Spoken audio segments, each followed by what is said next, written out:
इसलिए मैंने कल भी अपने संबोधन में कहा कि कुछ चीजों को आप पढ़ेंगे तो आपको कड़ी मिल जाएगी, 1 2 3 पॉइंट, तब आप आसानी से नतीजे पे पहुंच पाएंगे। लिहाजा समस्या को जब आप सॉल्व करने बैठेंगे तो बहुत उस पर लंबी चौड़ी बहस की जरूरत नहीं पड़ेगी, चिंता करने की जरूरत। आपको लगेगा ये था, अच्छा ये यहां तक पहुंचा।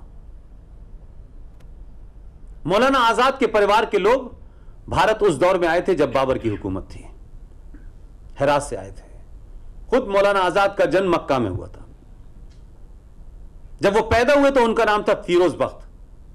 यह बात पहली बारी मुझे इतिहास में पता चली। हुमायूं कबीर साहब का नाम आपने सुना होगा, जिनके बेटे इस देश में हिंदुस्तान के सबसे corrupt chief justice of India हुए हैं, उनकी डेथ हो गई। उनका नाम है अल्तमश कबीर।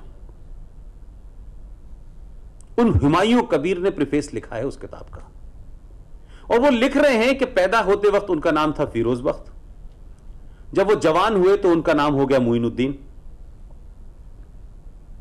जब आगे बढ़े और उन्होंने कई अखबार निकाले तो उनका नाम हो गया अबुल कलाम, और जब राजनीति में एक खास सोच की राजनीति उन्हें करनी थी कांग्रेस के अंदर, तो उनके नाम के आगे वैसे ही मौलाना लग गया जैसे जवाहरलाल नेहरू के आगे कब पंडित लगा किसी को पता ही नहीं चला। फिर उनका नाम हो गया मौलाना अबुल कलाम आजाद। उन 30 पन्नों के अंदर कांग्रेस को एक्सपोज करके गए हैं और कहते हैं कि Jinnah was right and Nehru was wrong, and he was talking in terms of partition of India. लेकिन आप ये देश देखिए कितना महान है। वो जो दूसरी किताब आई, कुछ समझदार लोगों ने उस किताब को मासेस तक जाने ही नहीं दिया। हम तो अवेयर भी नहीं, हमारा इंटरेस्ट भी नहीं,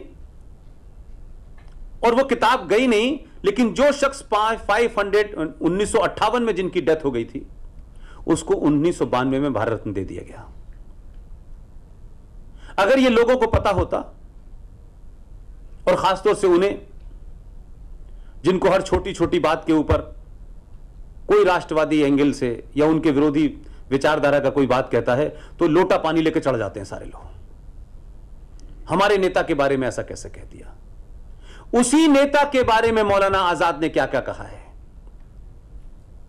बर्दाश्त करना पड़ा क्योंकि वोट बैंक नाराज हो जाएगा। इतने उन्हें आपने भारत रत्न भी दे दिया, वो भारत रत्न भी लेके चले गए। लेकिन हम रूट कॉज तक पहुंचना ही नहीं चाहते। इसलिए बहुत सारी प्रावधान और बहुत सारी चीजें हमारे देश के संविधान में ऐसी हुई हैं कि आप उनको सॉल्व नहीं करेंगे तो आगे नहीं बढ़ सकते। आपको अपने घर को मजबूत करना ही पड़ेगा, चाहे किसी को अच्छा लगे या न लगे। यह नहीं हो सकता कि हर आदमी को आप ठोड़ियों में हाथ डालें कि नहीं भाई हमारी बात मान जाओ, तो हजारों साल लग जाएंगे, आप कुछ नहीं कर पाएंगे। और जब आप करना शुरू करते हैं तो जिन्होंने डर के मारे 25 साल तक इजराइल से संबंधों का प्रदर्शन नहीं किया, सिर्फ कागजों में थे, तो बार बार यही से मांग उठती थी, हमारे देश से ही मांग उठती थी कि हमारे फलस्तीन से संबंध, उनके कॉज के लिए भारत को रहना चाहिए। ठीक है, वो भी कॉज है भाई, लेकिन भारत के लिए किस देश से संबंध रखना महत्वपूर्ण है, किससे नहीं है, यह भी हिंदुस्तान की वोट पॉलिटिक्स का। अरे किसी देश के साथ भारत के संबंध इस बुनियाद पर तय होंगे कि यह भारत के लिए अच्छे हैं या नहीं है। अब कल जयललिता यह तय करना शुरू कर देती कि श्रीलंका के साथ संबंध ठीक रखो क्योंकि मेरा पड़ोसी है, तो कश्मीर वाले कहते हैं पाकिस्तानियों के साथ रखो, तो बंगाल वाले कहते हैं बांग्लादेश के साथ रखो। तो फिर भारत की फॉरेन पॉलिसी की जरूरत ही क्या है? भारत तय करेगा ना, कोई राज्य तो नहीं तय करेगा ना, कोई व्यक्ति विशेष, कोई धर्म विशेष तो नहीं तय करेगा ना। क्या भारत के कभी हिंदुओं ने कहा कि नेपाल के साथ संबंध अच्छे रखो? है हम ठीक है, नहीं है ठीक है, यह सरकार को तय करना है कि सरकार में लोग बैठे हैं, उनको पता है क्या हमारे हित में, क्या हमारे हित में नहीं। तो आपने 25 साल संबंध तो बना के रखे, लेकिन उसकी बातचीत कहने से आप डरते रहे। आपको डर लगता रहा ये हो जाएगा वो हो जाएगा। एक आदमी आया, वो चला गया, उसे किसी का डर नहीं लगा, उसने संबंध सार्वजनिक कर दिए। उसके संबंध सार्वजनिक करने से ज्यादा मैं जो आपको बात कहना चाहता हूं वो यह है कि इजराइल से जब ओपन संबंध करे गए और उनका प्रदर्शन हुआ टेलीविजनों पे लाइव, इधर भी और उधर भी, तो पूरे गल्फ कंट्रीज ने, पूरे मिडिल ईस्ट ने, तमाम सारे अखबारों को आप पढ़ लें, उन अखबारों ने का जो जिस्ट है, जो एडिटोरियल थे उस यात्रा के बाद जब इजराइल से ये लौट के आए, ये कहा कि अरब इजराइल के बीच में पिछले 60 साल से कॉन्फ्लिक्ट चल रहा है। अगर इस कॉन्फ्लिक्ट को कोई मीडिएट कर सकता है तो भारत का प्रधानमंत्री कर सकता है। आप सोचिए जरा, कहां हम इस बात से डरे हुए थे कि ये संबंध उजागर हो जाएंगे तो क्या है, और जब उन्होंने लिखना शुरू कर दिया, जब उन्होंने वेलकम करना शुरू कर दिया, जब उन इस्लामिक देशों ने एक ऐसे शख्स को जिसके बारे में भारत में अलग अलग इमेज हो सकती है, इसने इसको मारा, ये ऐसा है वैसा, ये आपकी इमेज है, ये आपका राजनीतिक एजेंडा है, जो आपका लोकल है, जो आपके घर के अंदर का है, लेकिन दुनिया ने आपको इस अंदाज में नहीं देखा। उन्होंने इस अंदाज में देखा कि भारत में एक बदलाव हुआ है 70 साल के बाद, और जिन लोगों ने वोट दिया है, जिसको दिया है, वो अपनी आइडेंटिटी पे अपोलोजिस्टिक नहीं है, और वो राष्ट्र जिन्होंने इसे जिताया है वो अपोलोजिस्टिक नहीं है। और जब आप ये मैसेज देते हैं तो इस्लामिक देशों में जो बड़े 7 देश हैं, सबने अपना सर्वोच्च नागरिक सम्मान भी भारत के प्रधानमंत्री को दिया है। यह इसलिए इंपॉर्टेंट है, इसका कोई राजनीतिक मतलब नहीं है।